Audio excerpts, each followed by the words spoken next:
नमस्कार दोस्तों, स्वागत है आपका हमारे YouTube चैनल पर। तो आज हम बात करेंगे इंडियन कॉन्ट्रैक्ट एक्ट 1872 के तहत सेक्शन 2 के कुछ स्पेशल डेफिनेशन या हम कहें कुछ इम्पॉर्टेंट डेफिनेशन के बारे में। एक्चुअली में हमने इंडियन कॉन्ट्रैक्ट एक्ट के ऊपर एक शॉर्ट डाला था, तो कुछ लोगों का रिक्वेस्ट था कि हम हैंड रिटन नोट्स आपसे शेयर करें, सो हम इसीलिए ये वाला वीडियो लेकर आए हैं। तो फिर से बताना चाहेंगे, ये लॉ स्टूडेंट्स के लिए एजुकेशनल पर्पज से है और इंडियन कॉन्ट्रैक्ट एक्ट की हम बात करेंगे।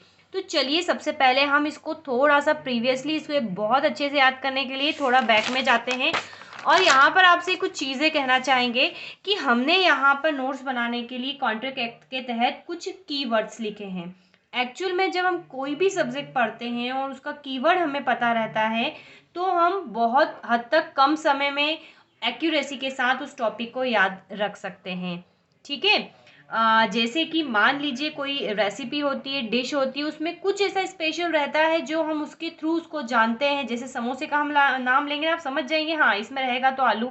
ठीक है, तो ये उसका कीवर्ड हो गया। तो ऐसे ही टॉपिक की भी कुछ जान होती है, कुछ ऐसे वर्ड्स होते हैं जो कॉमन होते हैं बट कुछ मेन चीज़ होती हैं।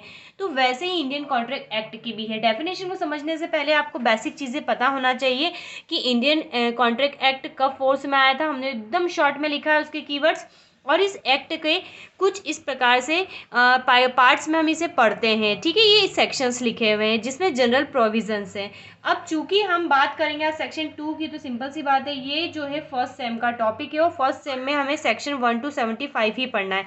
बाकी जो 76 से 123 तक का जो था, इसको बाद में ये जो ब्रैकेट में बनाया है, अब इस कॉन्ट्रैक्ट एक्ट से हटाकर इसको एक अलग एक्ट बना दिया गया है। तो आप बात समझने की कोशिश कीजिएगा, हालांकि हम इसके ऊपर वीडियो बना चुके हैं तो आप वहाँ पर जाके देख सकते हैं। ठीक है, अब यहाँ पर कॉन्ट्रैक्ट एक्ट की जो जान होती है, बेसिकली ये वर्ड्स होते हैं प्रपोजल, जिसको हम बोलते हैं प्रस्ताव, प्रॉमिस प्रतिज्ञा, और प्रपोजल और प्रॉमिस कभी जब भी कन्वर्ट होता है जब एक्सेप्टेंस होता है, यानी कि स्वीकृति होती है। कंसिडरेशन दैट मीन प्रतिफल, और एग्रीमेंट हो जाता है। तो ये जो है यहाँ पर जो एबीसीडी आप देख रही हैं सेक्शंस हैं, और इन्फोर्समेंट अगर वो लॉ के द्वारा इन्फोर्सिबल है तो वो कॉन्ट्रैक्ट बन जाते हैं। ठीक है, और हमने यहाँ पर जो है धारा 10 भी लिख ली है, क्योंकि धारा जो 10 है सेक्शन 10 बहुत इंपॉर्टेंट है। एग्जाम में क्वेश्चन यहाँ से बनते ही हैं कि उसके क्या आवश्यक तत्व है। हालांकि हम बैक टू बैक इसके बारे में भी डिस्कस करेंगे।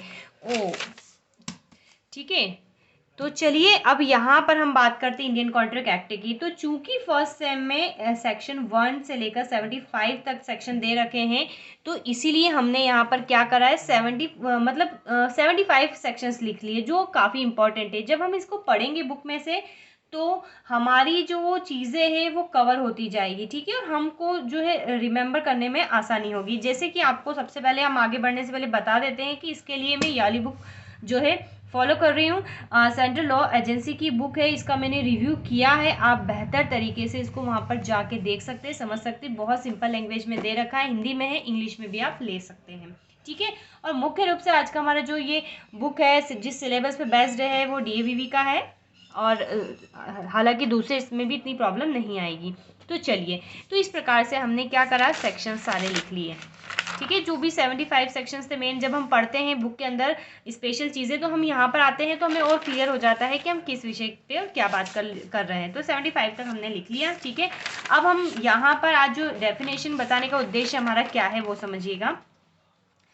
अब ये जो धारा दो है, सेक्शन जो 2 है, इसमें जो यहाँ तक डेफिनेशन दे रखी है जिसके बारे में हमें पढ़ना है, हमने हिंदी में भी लिख रखा है, इंग्लिश में भी लिख रखा है। हिंदी में याद रखने में थोड़ा सा कठिनाई होती है, इसलिए आप इसे इंग्लिश में भी याद रख सकते हैं। ठीक है, तो हमने यहाँ पर ये लिखा। अब यहाँ पर किस किस का डेफिनेशन दे रखा है, तो ए में दे रखा है प्रपोजल यानी कि प्रस्ताव का डेफिनेशन, बी में दे रखा है एक्सेप्टेंस का डेफिनेशन जो कि प्रॉमिस में कन्वर्ट हो जाता है प्रपोजल एक्सेप्ट करने के बाद, सी में दे रखा है प्रपोजल यानी कि जो वचनदाता है, प्रतिज्ञा करता है, एक्सेप्टर यानी कि प्रतिज्ञा ग्रहीता या वचन ग्रहीता का, डी में कंसिडरेशन यानी प्रतिफल का दे रखा है, ई में एग्रीमेंट दे रखा है, एफ में दे रखा है रेसिप्रोकल प्रॉमिस यानी कि व्यतिचार वचन, जी में दे रखा है शून्य करार, एच में दे रखा है विधि द्वारा प्रवर्तनीय करार जिसको हम संविदा कहते हैं और शून्यकरणीय संविदा, और जे में दे रखा है विधि द्वारा अपवर्तनीय प्रवर्तनीय संविदा क्या होती है, तो उसके बारे में यहाँ पर पूरा विवरण दे रखा है। तो अब हमारे मुख्य टॉपिक पे हम बात करते हैं। एक्चुअल में जो सेक्शन 2 है ये जान है कॉन्ट्रैक्ट एक्ट की,